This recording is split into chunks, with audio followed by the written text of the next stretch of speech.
Assalamualaikum cikgu. Salam. Jadi saya nak tanya macam kami ni nak buat temu bual pasal co-curriculum dengan kurikulum dan antara soalannya macam mana cikgu nilai proses perancangan dengan pelaksanaan PDP yang dilakukan oleh guru-guru kat sekolah ni. Okey, Assalamualaikum warahmatullahi wabarakatuh. Salam sejahtera. Okey, berkaitan dengan bagaimana kaedah atau cara penilaian terhadap usaha yang buat oleh guru-guru lah. So untuk makluman, Kementerian Pendidikan ada mengeluarkan satu sistem iaitu SCAS. Dipanggil SCAS. Dan sistem ni antaranya elemen yang dilihat adalah berkaitan dengan PDP lah. So untuk itu merupakan satu alat yang digunakan oleh pentadbir lah ataupun pihak pengurusan sekolah dalam menilai keberkesanan PDP yang disampaikan oleh guru-guru. So dalam tu di mana dia menyediakan satu instrumen, dokumen yang membolehkan penilaian terhadap guru yang mengajar satu-satu subjek tu dinilai secara terperinci lah. Dengan cara penyampaian, penggunaan alat bantu mengajar, penggunaan ICT, dan akhir sekali tentu sekali kita nak melihat pencapaian ataupun perkembangan yang berlaku pada murid tersebut melalui TP lah. Jadi di situlah penilaian yang kita boleh buat. Selain daripada itu, kita juga mengadakan sesi bimbingan, pemantauan yang dibuat setahun 2 kali oleh pentadbir, oleh ketua panitia kepada ahli-ahli dalam panitia tersebut lah. Jadi dan pada itu kita akan sentiasa mengadakan PLC lah. Di antara pihak guru-guru ketua panitia bersama dengan kumpulan rakan-rakan guru mereka lah, di mana apabila berlakunya penambahan baik maklumat daripada pihak terpilih jabatan, maka wajiblah mereka membuat PLC bersama rakan-rakan dalam panitia tersebut supaya adalah perkara-perkara baru mungkin dalam pendidikan yang berubah yang perlu diketahui di semua pihak. Okay.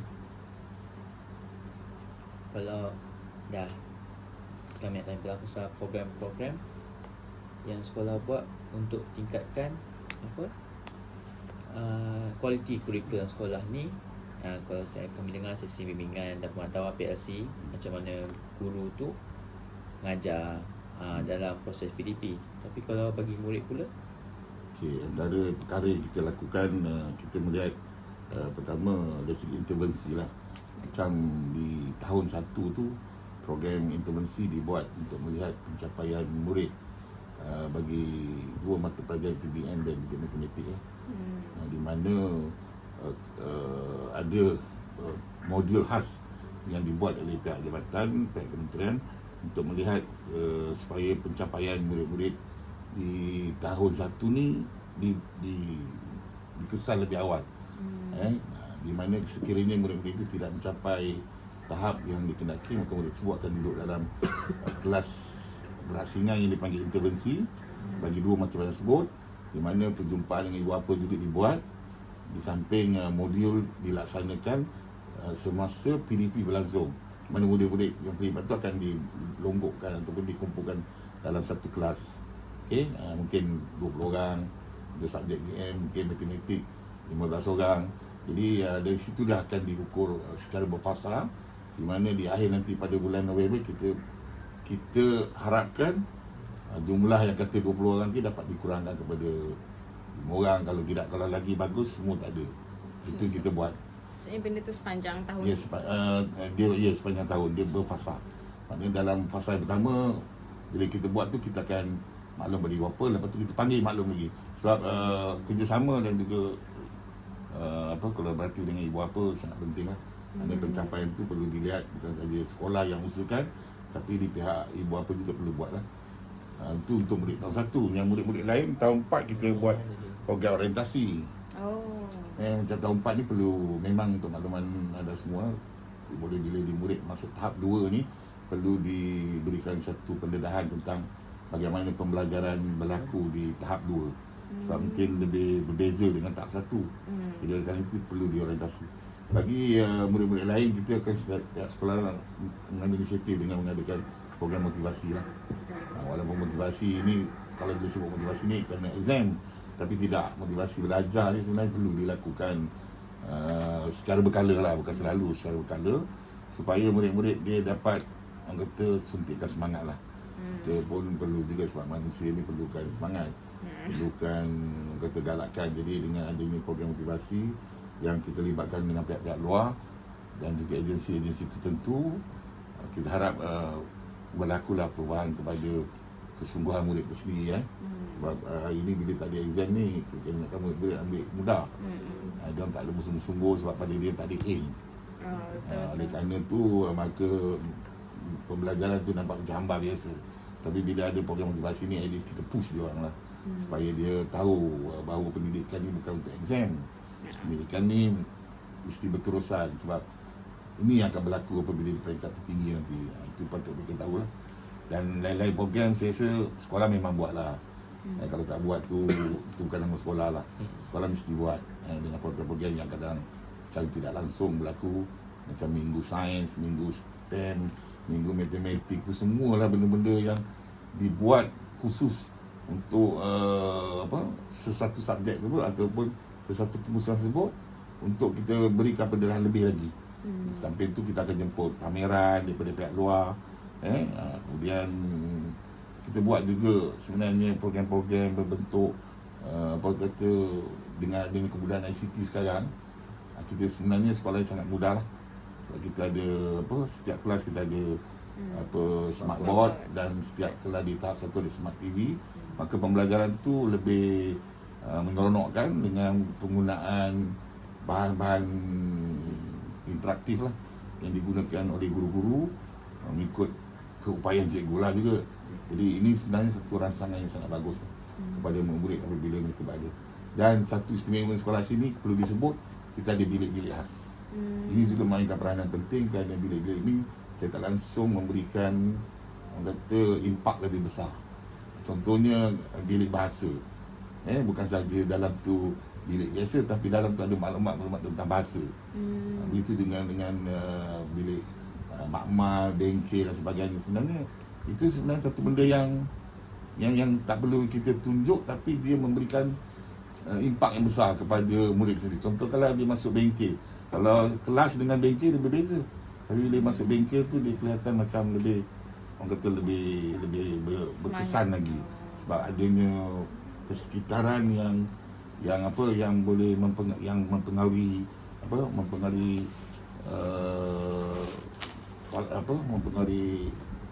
murid, pencapaian murid tersebut dalam pembelajaran itu.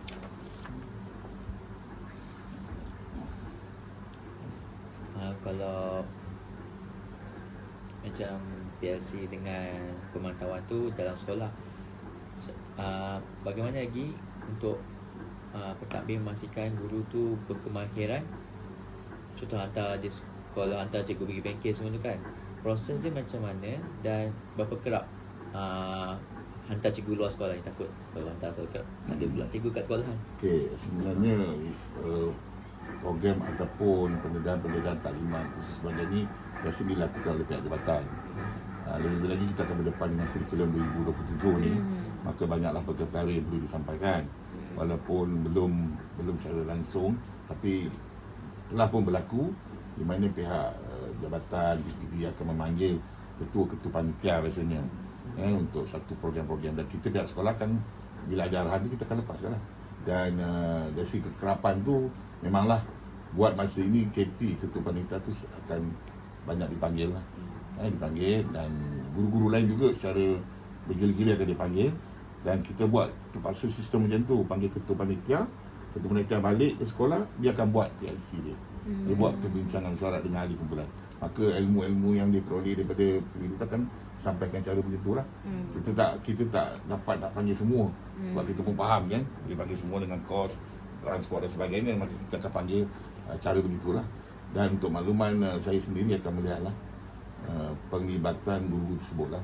Contoh guru tersebut dah pergi sekali, kita bagi peluang yang lain dulu. Tapi kalau atas jawatan tak boleh buat apa lah. Dia kata situ mention ketua panitia, tak boleh lah hantar orang bukan ketua panitia kan. Tapi kalau kata diminta guru bahasa Melayu di tahun 1, kita ada pilihan. 4 orang, 3 orang mungkin mengajar, kita akan bergila-gila lah. Terutama kita bagi peluang pada guru-guru baru lah, supaya ada pendedahan-pendedahan yang lebih baik. Mungkin mereka peroleh melalui kursus latihan lah. Dan kita pun di sekolah menggalakkan mereka buat PLC.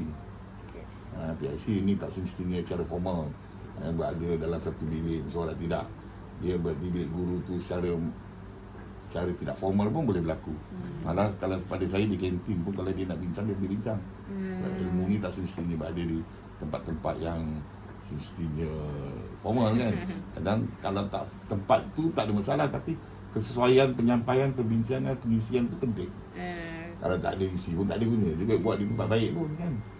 Betul. So namun begitu, kita sentiasalah kat sekolah sentiasa melihat ni sebagai satu benda yang penting, untuk tujuan menyediakan guru-guru kita untuk berdepan dengan pendidikan masa kini. So pendidikan ni dia tak jumut, dia tak berhenti tu, dia berubah, dinamik. So oleh kerana itu diperlukan perubahan-perubahan macam ni lah. Guru pun kena berubah, dan kesediaan guru untuk berdepan dengan ilmu-ilmu tersebut pun perlu ada lah.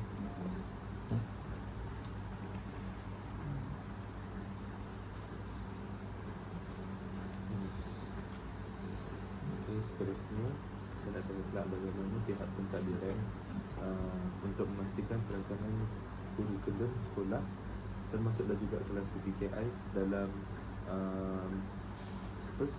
dijajarkan dengan sistematik dalam takwim sekolah. Okey, itu satu perkara yang memang kita biasanya bila nak masuk tahun baru tu, benda-benda ni yang biasa kita fikirkan, terutama dari segi penjelasan perancangan takwim. Jadi memang benda ni kita akan buat secara menyeluruh lah, di mana kita akan memanggil semua wakil-wakil daripada bidang, contohnya daripada pendidikan khas kita panggil, daripada bidang kurikulum kita panggil, kurikulum handbook kita panggil, supaya kita boleh duduk sama, supaya kita boleh merancang satu program yang lebih berkesan lah. Sebab pendidikan ni tak boleh berlangsung sebagaimana biasa. Boleh untuk jadual, tapi kita nak keberkesanan dia. So untuk nak berkesan ni perlu dirancang dengan teliti lah. Terutama program-program setahun tu perlu diatur supaya tidak berlaku ketidakpastian, tidak berlaku secara berpusat. Dia sepatutnya berjalan sepanjang masa. So oleh kerana itulah kita di semua pihak, di semua bahagian memberikan satu input. Bila kita duduk berbincang tu, kita nakkan satu idea, satu pandangan, satu keputusan yang orang kata yang lebih baik lah, supaya takwim kita tu cantik. Takwim tu kan cantik ditulis saja, tapi cantik kerana dia mempunyai pengisian yang berterusan. Kalau bulan tu ada program takkan saja kan. Kurikulum pun terus berlangsung, co-curriculum pun terus berlangsung. So memanglah kita akan mengambil kira lah dari segi pergerakan, perjalanan, perancangan, supaya pelaksanaan nanti dia lebih memberikan impak yang baik, dan yang paling penting ialah dia tidak berpusat pada bulan-bulan tertentu lah.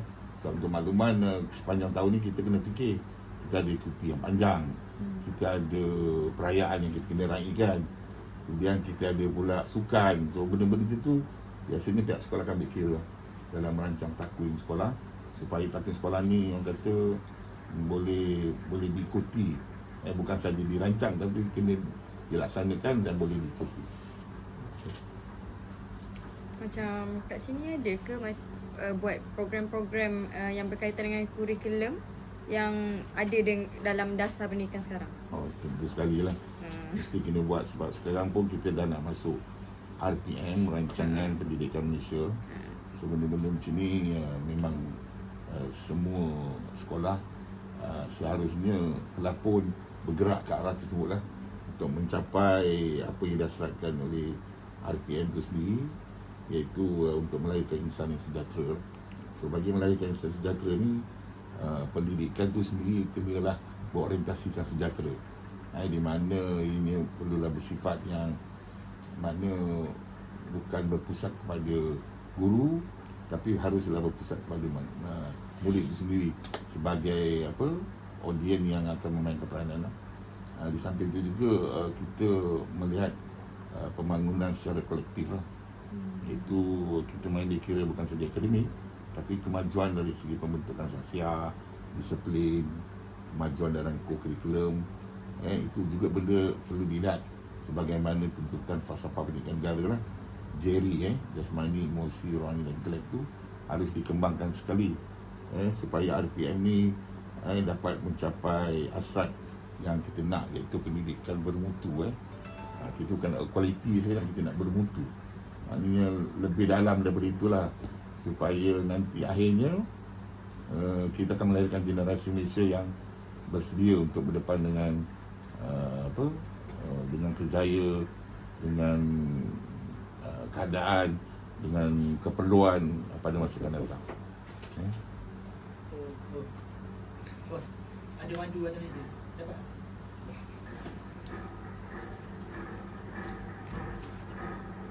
Okay, ada.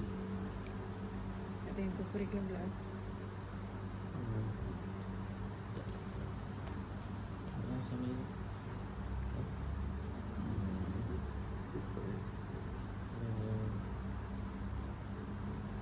Macam dekat sini kan ada smart board dengan smart TV tu. Kalau macam untuk murid sendiri, ada ke macam platform digital yang murid akses daripada rumah kalau apa-apa? Sebenarnya kita Kementerian Pendidikan dah menggunakan D5. Ada 5. So patut benda ni semua murid dah diberi satu password. So mereka sebenarnya boleh akses di mana-mana pun. Sekolah memang kita adalah kemudian nama komputer, tapi sangat terhad. Walaupun kita sebenarnya menggalakkan penggunaan tu di mana-mana saja sebenarnya, dalam sekolah ke luar sekolah. Dan kita alhamdulillah sebab sekolah kita ni sebenarnya ada makmal yang okey. Maksud makmal okey tu ada kemudahan. So baru ni pun kita dapat lagi, kita dah buka satu lagi bilik yang memang fully ada laptop. Dan yang memang satu tu memang bilik komputer, tapi kita baru dapat peruntukan dapat yang sekolah kita terpilih. So kemudahan-kemudahan tersebut kita guna pakai. Dan sebenarnya secara tak langsung juga kita menyediakan kemudahan-kemudahan ni di sumber. Jadi maknanya murid boleh akses sendiri. Jadi taklah kita mengharapkan nak tunggu ada kelas komputer ke, nak gunakan cikgu, sampai cikgu nak handle, tak ada. Maksudnya murid pun boleh akses. Sebenarnya di pusat sumber kita ada sediakan. Mungkin mereka boleh cari bahan-bahan. Bahan-bahan sekarang banyak e-book kan, e-book lah, itu semua kan. So boleh mereka dapat dengan pusat sumber lah. Di samping itu juga sebenarnya kita cuba melengkapkan setiap bilik-bilik khas tu, bukan bilik kelas bilik khas dengan kemudahan-kemudahan tersebut, supaya maknanya bila mereka menyampaikan sesuatu, PDP ke, perbincangan ke, mereka boleh dapatkan bahan ataupun menggunakan kemudahan-kemudahan tersebut. Kalau di kelas tu memang itulah, sebagaimana kita tahu memang ada smart board dan smart TV itu seharusnya dimanfaatkan oleh guru-guru lah. Tapi kita pun sudah maklum kadang-kadang ada juga guru yang menggunakan kaedah biasa. Saya rasa itu pun itu biasa lah, takkan nak sentiasa semua nak gunakan ICT. Itu bukan bermakna bila adanya benda tersebut kita nak guna tu je. Kadang ada juga yang keperluan menggunakan kaedah-kaedah biasa, cara lain, tapi itu kita pelbagaikan lah. Tapi memanglah saya sebenarnya sedang berusaha lagi mendapatkan benda yang lebih baik lagi ya. Dan kita tengah cuba dapatkan LED pula untuk di dewan, untuk bilik kuliah, supaya bila penyampaian info tu maknanya lebih jelas. Kita pun sudah maklum lah kalau pakai LCD tu dia tak berapa terang sangat, dan mungkin kesukaran lah nak pasang ni. Tapi dengan adanya LED ni dia lebih sharp kan, dia nampak. Sebenarnya kita dah usaha tu, dewan tu kita akan lengkap dengan LED yang dengan kiraan besar saiz 20-30 supaya orang belakang boleh nampak lah jelas. Tapi harga pun boleh tahan dia kan. Tapi tak apalah, memang itu keperluan sekarang pun, kita nak macam mana. Kalau macam tu dia akan guna duit PIBG ke? Yang sini kita akan kalau sebelum ni PIBG yang usahakan program kita buat program digital ton, tapi kali ni kita adalah mungkin cari semangat-semangat daripada orang tertentu ke, korporat ke, rakan strategi ke, supaya mereka juga boleh menyumbang. Sebenarnya dia orang nak menyumbang je, kita lah kena cari. Tapi kalau kita tak berusaha, tak dapat. Kita kena berusaha lah, dan kita guna justifikasi lah, justifikasi yang tepat supaya mereka tahu itu satu keperluan. Saya rasa tak ada masalah. Kuala Lumpur ni bukan Kuala Lumpur saja, sebenarnya ada orang nak bantu. Tapi kalau kita tak cari, tak dapat lah kan. Tapi kalau kita tahu, dapat, dan alhamdulillah, sebenarnya manfaatnya lebih pada murid-murid. Dan bila ibu apa datang tu pun, dia pun rasa confident sikit. Jadi dia kan, dan ini sebenarnya dah banyak sekolah pakai lah. InsyaAllah lah. Saya sedang berusaha memang. Dan dapat dah quotation, dan kita boleh salurkan pada pihak tentu agak ada lah.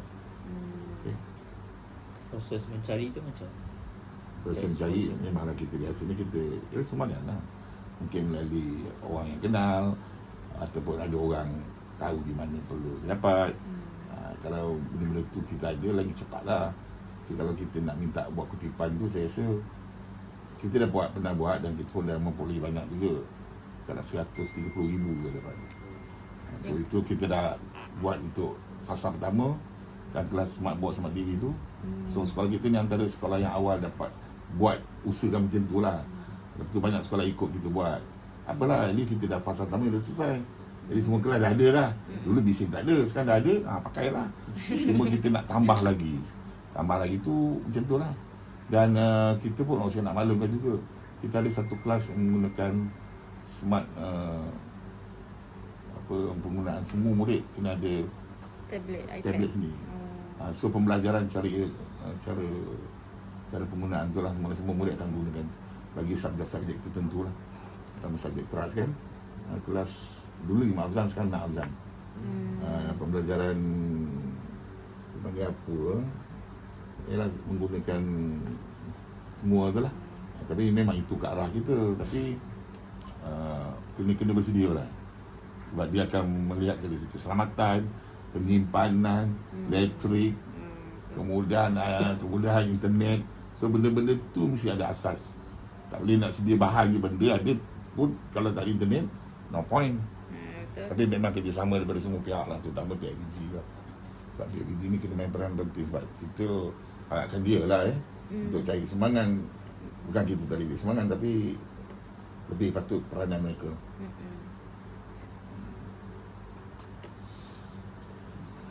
Okay.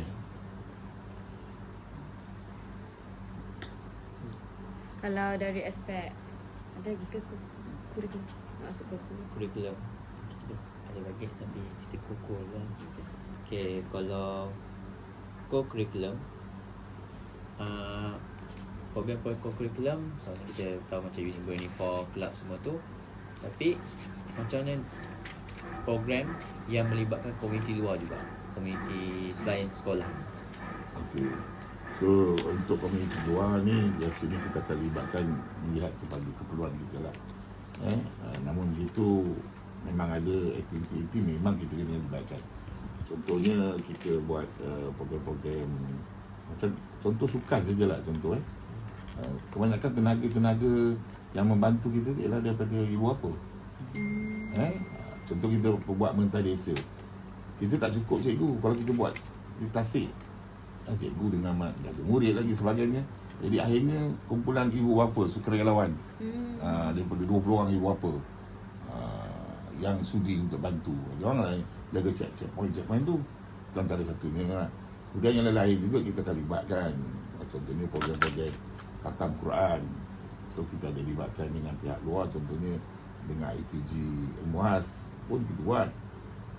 Di mana murid-murid akan kita bawa ke IPG supaya mereka dapat merasai bukan sahaja suasana, tapi dalam masa sama mereka dapat bimbingan yang mungkin daripada lain pihak pula, sama dengan guru dengan ustazah. So dengan pihak-pihak lain seperti guru berperatih yang ada basic lah. Jadi ini satu benda yang sangat lain. Sampai juga kita juga menjalinkan hubungan dengan pihak-pihak jaringan dan dengan pihak sekolah-sekolah sekitar sini. Contohnya Semawi, So kita buat program sama, contoh program khatam Quran contohnya kan. So kita akan libatkan mereka, sama ada kita ke sana, mereka ke sini. Jadi benda-benda tu satu benda yang perkara yang dapat membantu lah kedua pihak. Sebenarnya win-win situation lah. Mereka dapat faedah, kita pun dapat faedah. So akhirnya sekolah kena berlakunya proses macam tu menyebabkan sekolah lebih yang kata lebih berjaya lagi lah. Sebab adanya sokongan jaringan yang ada kedua pihak. Dengan pihak-pihak masyarakat pun kita memang kita terlibat lah secara langsung. Maknanya apa aktiviti kan macam gotong royong dan sebagainya, kita akan libatkan mereka supaya mereka juga dapat bantu kita lah.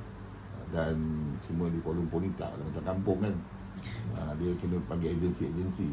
Contohnya kalau kita buat gotong royong, kita panggil bomba kan satu grup datang untuk tolong faham apa semua kan. Dia tak ada orang kampung sebab kita bukan ada kampung. Tak ada sampai cangkul lah, tak ada. Semua pakai mungkin dalam bentuk-bentuk yang lebih sesuai lah dengan struktur bangunan dan sebagainya. Kemudian lain-lain juga pun kita libatkan lah. Contohnya program majlis buka puasa, program sambutan hari kemerdekaan, juga kita akan libatkan komuniti luar. Okay? So di samping juga kita sendiri pula pun pergi kat dia orang. Contoh kalau dia orang ada program-program kan, kita akan pergi lah. Contohnya program perjumpaan neighborhood lah, apalah kan. So kita pergi lah supaya menunjukkan keberadaan kita sebagai satu kumpulan masyarakat dalam tempat tersebut lah. Contoh di sini kan, kita kena pergi lah. Contohnya kawasan kuartus guru tu, banyak sekolah ni terlibat. Kadang dari segi peminjaman alat, dari segi tempat. So itu sebenarnya satu cara kita berkomunikasi dengan dia orang, cara pemberian pinjam sebagainya tu sebenarnya satu benda yang komunikasi dengan masyarakat.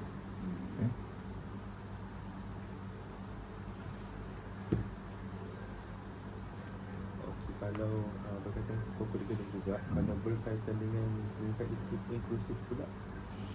Okey, yang tu kita buat untuk, oleh kerana sekolah ni kita ada budak-budak PPKI kan. So memang kita cuba inklusikan dia orang dalam aliran perdana. Tapi bagi subjek tertentu saja, bukan semua subjek dia buat. Sebab budak ni perlukan kawalan, perlukan bimbingan. Oleh kerana itu kita hanya buat bagi pelajar PJ saja. Dia boleh pilih subjek, bukan boleh semua subjek ya. Dan kita pernah juga fully inklusif, tapi kesukaran kita ialah bila budak tu fully, setiap masa cikgu bawah, cikgu dia pendidikan mesti buat ada. Jadi bila buat ada tu satu benda yang sukar untuk kita buat selalu. Sebab cikgu tu pun dia ada waktu di bawah, waktu di kelasnya. Jadi memang akhirnya kita pilih subjek.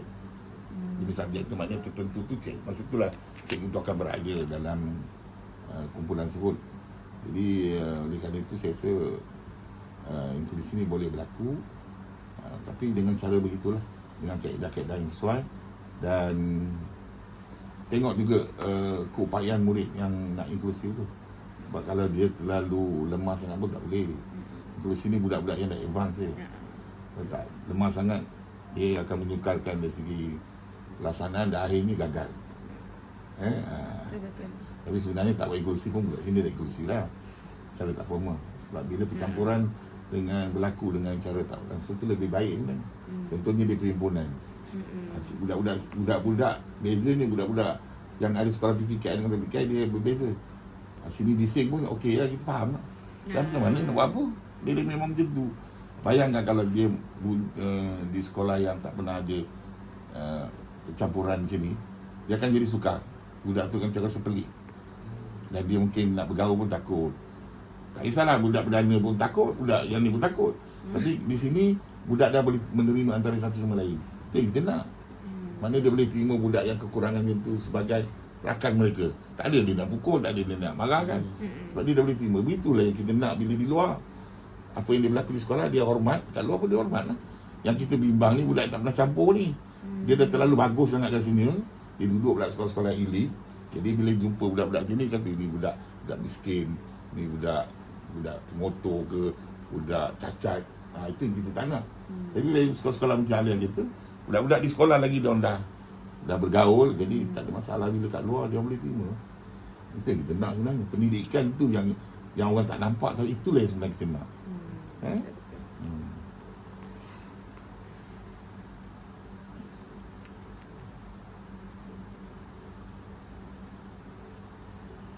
Kalau program kurikulum dalam yang dilaksanakan berkaitan dengan dasar pendidikan pula? Kurikulum. Ha. Okay, kita kalau dalam dasar, kita ada dasar satu murid satu sukan. Dulu-dululah tu zaman-zaman. Tapi benda tu pernah berlaku. Dan dalam dasar pendidikan sekarang ni pun, kurikulum memang salah satu cabang yang memang kita terus beri penekanan lah. Sebab dia akan melahirkan murid yang orang kata yang kita nak. Maknanya melengkapi. Bukan saja macam saya cakap tadi lah. Bukan kita nak murid yang akademik semata-mata. So kurikulum ni satu bahagian yang penting yang menjadikan murid itu sebagai murid yang ada kualiti, ada mutu. Yang tu kita memang tak tinggal lah. So untuk itu murid-murid ni memang kena terlibat lah. Dan akhirnya kita akan beri penekanan. Murid-murid mesti mereka akan dapat penilaian PAJSK kan. So dalam PAJSK tu dia orang akan dinilai, diukur dengan pencapaian-pencapaian mereka bermula tahun 4, 5 dan 6. Bagi uniform, satuan kelab dan penyertaan mereka di luar sama ada di peringkat daerah, bangsaan atau antarabangsa. So benda-benda ni akhirnya nanti akan menjadi satu indikator lah kepada pencapaian murid tersebut pada masa akan datang. So dengan adanya penglibatan mereka, penyertaan, pencapaian dalam PAJSK, so ini selaras dengan tuntutan daripada RPN tadi lah, Rancangan Pendidikan Negara ni. Memang kita nak murid-murid aktif lah. Dan kita tengok sekarang pun dalam kurikulum ataupun dalam pembelajaran kita pun adanya BMI lah untuk ukur berat. Sebab benda-benda tu semua dah dikira. Sebab kita nak lahirkan murid yang sejahtera ni bukan senang. Sejahtera ni, sejahtera dari segi apa? Dari segi mental, segi fizikal, dari segi dia punya pergaulan dia, komunikasi dia. Benda-benda tu memang kita nak adakan. So kurikulum ni sebenarnya bahagian penting lah, sayap penting kepada melengkapkan seorang murid tu menjadi murid yang ada kualiti, ada mutu.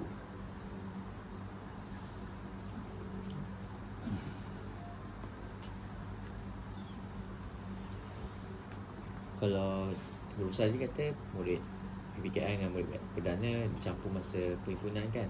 Masa apa lain mereka bercampur, dan adakah program tu, antara tujuan program tu memang untuk campurkan mereka berdua ke macam?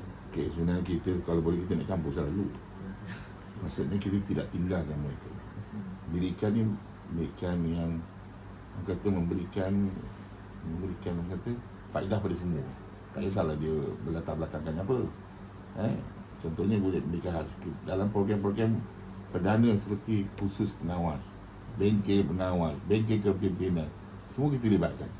Paling tak ramai pun adalah yang terlibat.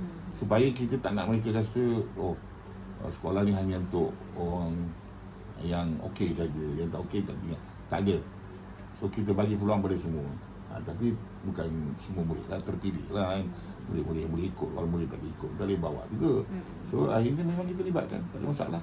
Selagi boleh kita libat, kita libat. Contohnya selain daripada perhimpunan, kalau ada majlis-majlis kita libatkan. Contohnya ada persembahan, mereka memang ada sentiasa persembahan.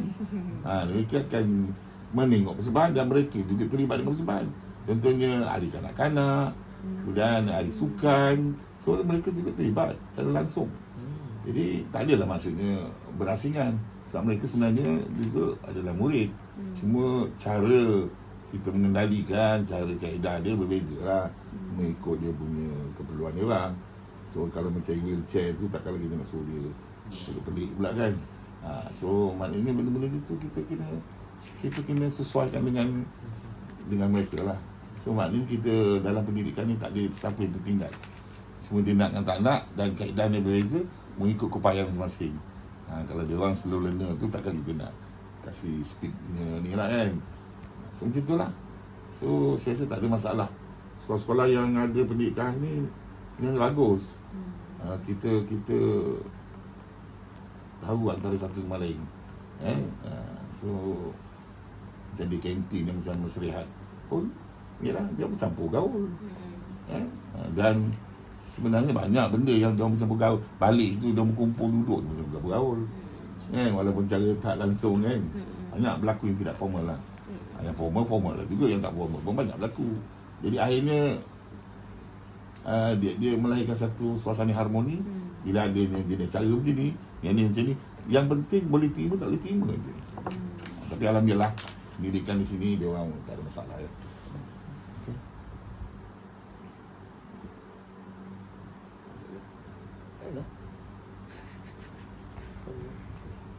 Ya. Tanya soalan tu pun Macam kalau murid-murid kat sini, dia orang terlibat aktif lah kalau ada pertandingan dekat luar. saya memang sentiasa menggalakkan murid aktif. Tapi aktif pun berpatut-patut lah. Jangan aktif sampai lupa belajar. Jangan aktif sampai lupa diri. Dan saya sangat pentingkan disiplin. Kalau tahu, mungkin sebab saya berlatar tanggal disiplin. Apa pun kita buat, mesti mula dengan disiplin. Kalau sekarang lah, kita panggil adab lah. Mulakan dengan adab baru belajar. Bukan belajar dulu adab. So begitulah juga dengan lain-lain. Kalau nak berjaya ni, kalau tak ada disiplin diri yang baik, dia tak pergi mana lah. Boleh berjaya, tapi kejayaan itu tidaklah sebaik mana yang ada orang ada meletakkan disiplin. So oleh kerana itu, saya sentiasa beri perkenalan pada disiplin. Disiplin dalam belajar, disiplin dalam sukan, disiplin dalam aktiviti kurikulum, mesti kena ada disiplin. Barulah segala-galanya jalan dengan lancar. So maknanya tak boleh lari lah. Kalau nak apa pun mesti dengan disiplin. Nak berjaya, selalu kita sebut berjaya kena dengan disiplin, baru boleh berjaya. Itu saya punya slogan. Memang saya beri penekanan sekolah ni. Dan saya sangat pentingkan disiplin. Kerana saya disiplin sajalah yang akan membawa orang tu sejahtera, membawa murid tu ke arah yang lebih baik pada masa akan datang. Sebab kita tak nak bincang masa ini. Ini pembentukan baru. Sekolah rendah, sekolah menengah. So apa akan jadi pada generasi Malaysia akan datang yang akan mewarnai negara kita. So kita lah kena buat. Dan saya sangat tekankan disiplin sebab pada saya ianya benda yang sepatutnya berlaku. Sebab di rumah pun disiplin juga kan. Penggunaan tandas, dia orang bisingnya. Parents selalu komplain tandas kotor. Tapi adakah benda tu diajar di rumah? Kadang-kadang di rumah pun tak ajar, nak suruh kat sekolah yang ajar. Sekolah bukan tak diajar boleh, tapi sekolah 40 orang. Kat rumah seorang dua, itu pun mak dia tak suka. So macam mana? Macam buang sampah. Simple. Itu pasal sekolah, untuk makluman anda semua lah, tahun depan akan bermulanya pembelajaran baru. Maknanya murid akan diberikan penekanan kepada latihan-latihan seumpama itu. Sebagaimana PRA sekarang tengah buat. Dia orang kena kemas sendiri, lap meja, kemudian susun kursi, masuk balik lepas makan. Kalau ada apa-apa benda-benda kotor, lap, basuh pinggan mangkuk. Kita nak ke arah tersebut supaya murid-murid ini sedarlah tentang bahawa tanggungjawab tu bukan tanggungjawab semata-mata pada guru atau PPM ke sebagainya, tapi tanggungjawab mereka sendiri. Sampai begitu sekali kita nak buat.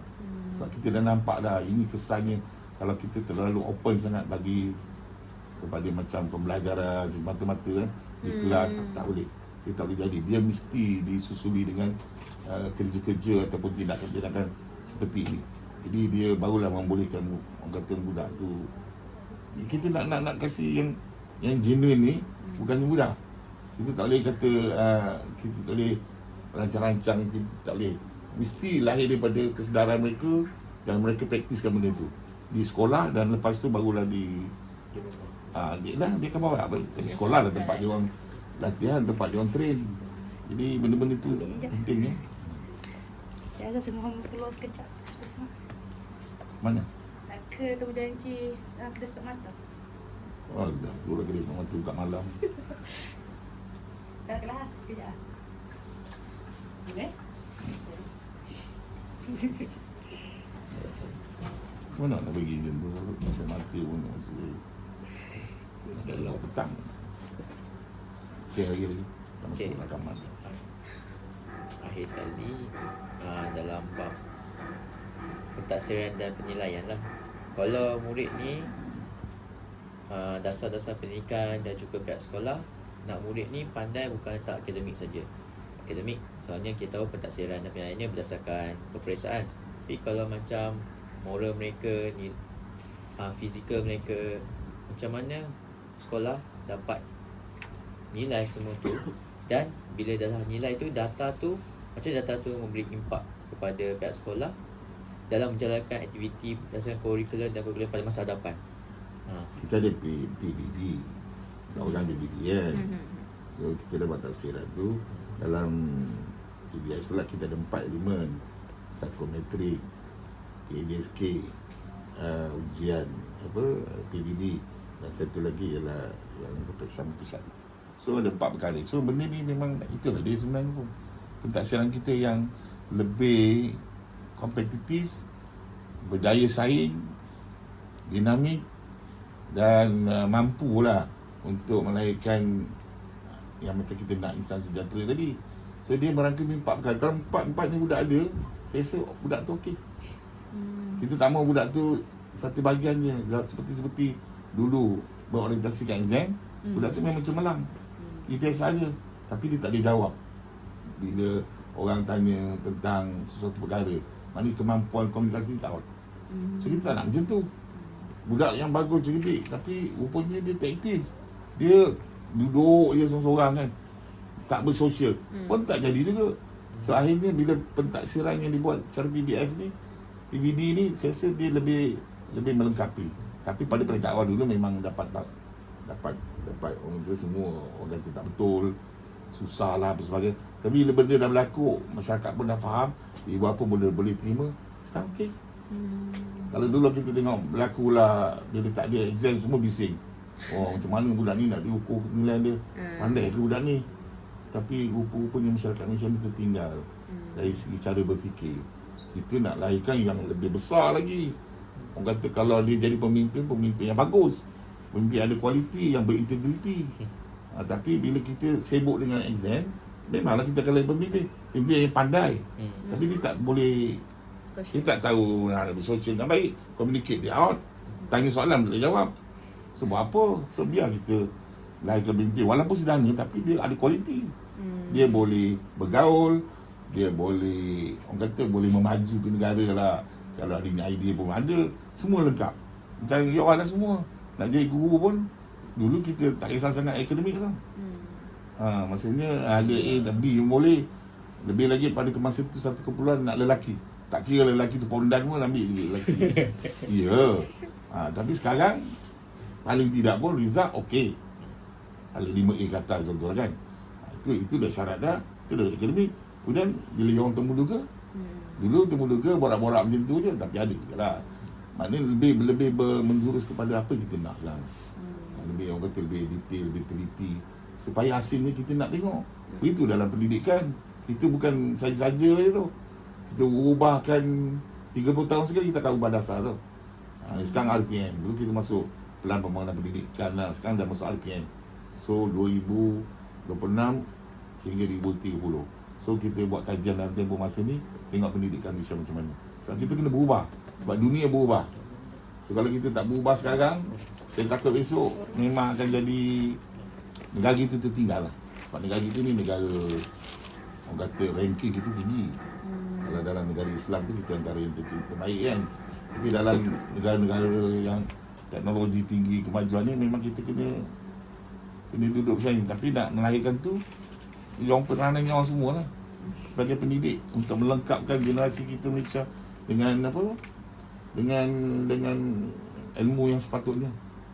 Sebab cikgu ni sangat bahaya tu. Doktor kalau macam itu saya cakap kan, doktor seorang dia bunuh, tapi kalau cikgu satu generasi mati. So kerana itu tanggungjawab kita berat. Saya dah kata berat. Nampak je cikgu tu kelihatan macam bercuti banyak boleh santai, berehat. Tapi dia tak fikir masa kita berada dalam kerja kita kena fokus betul-betul. Awak dalam satu kelas 40 orang, awak boleh tengok 40 budak tu. Kat rumah 2 orang pun kita dah hura ke. Ini dalam kelas 40 orang. So bila berlaku apa, semua tanggungjawab kita. So oleh kerana itu memang bukan mudah lah. Pendidikan ni memang kita kena sentiasa kata bersedia. Dan orang sebagai tenaga sumber dia kena sentiasa kata kuat lah. Orang pun kena kuat semangat juga. So berdepan dengan ibu apa yang bini ni, dah berapa lagi dah kalah. Bukanlah kalah mungkin nak bergaduh, tapi cara bagaimana kita boleh interrupt dia orang, boleh coolkan dia orang, boleh communicate dengan dia orang. Kalau itu semua kita boleh buat, so saya rasa kita okey. Pendidikan kita akan kita boleh capai dengan baik. Okey? Nak buat serahan sumbangan pada Ada datang. Boleh. So dah habis lah. Dah pun dah habis lah. Okey boleh. Nak ambil gambar.